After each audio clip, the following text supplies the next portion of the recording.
Hello everyone, welcome to my mini blog. ही आहे माझी दीदुडी आणि आज आम्ही चाललोय फिरायला. बघा कसे बसलो आम्ही, मस्त ना. पप्पा म्हणाले आज संडे आहे, तर म्हटलं कुठेतरी जाऊन येऊया. आम्ही काय लगेचच तयार, आम्ही वाटच पाहत असतो.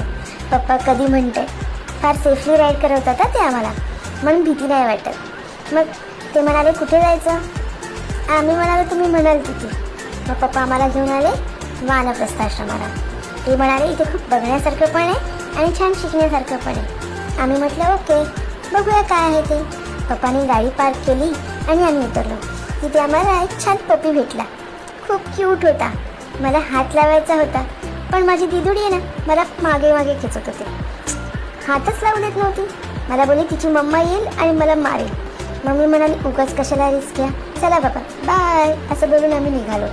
मस्त ग्रीनरी होती तिथे. पप्पीची मम्मा पण होती, पण आम्ही नाही गेलो.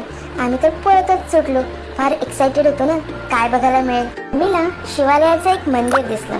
मम्मी म्हणाली आधी पाया पडून घेऊया. मग म्हणून आत गेलो, तर आतमध्ये भटजी काकांनी खूप छान पूजा करून घेतली.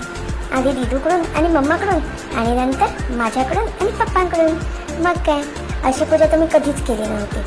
मग सगळ्या देवी देवतांच्या पाया पडलो, भटजी काकांच्या पाया पडलो आणि मग आम्ही बाहेर गेलो तर मग एक शंकर बाप्पाची उंच मूर्ती होती. पप्पांना म्हटलं मला तिथे जायचं. मग बाप्पाशी गप्पा गोष्टी करत होती, त्यांना माझे सिक्रेट सांगत होती. तर दीदी डिस्टर्ब करत होती. मी बोलली मला बोलायचं. मग मी त्यांना बघत होती आणि त्यांच्याशी गप्पा करत होती. मग त्यानंतर आम्ही गार्डनमध्ये गेलो. खूप मस्तपैकी वेगवेगळ्या प्रकारची फुलं होती, कलरफुल फुलं होती. आम्ही त्याच्यात खेळत होतो.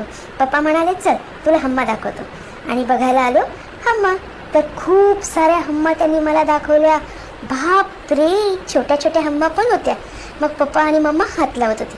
मी म्हणाली मला पण हात लावायचं आहे. त्यांना वाटलं मी घाबरेल. मी कसली घाबरते, मी पण हात लावलं. दिदू थोडी घाबरत होती, तिने हातच नाही लावला. मग तिकडे आजी आजोबा होते, त्यांच्याशी पण गप्पा गोष्टी केल्या आणि मग आम्ही निघालो. आजचा दिवस खूप मस्त गेला.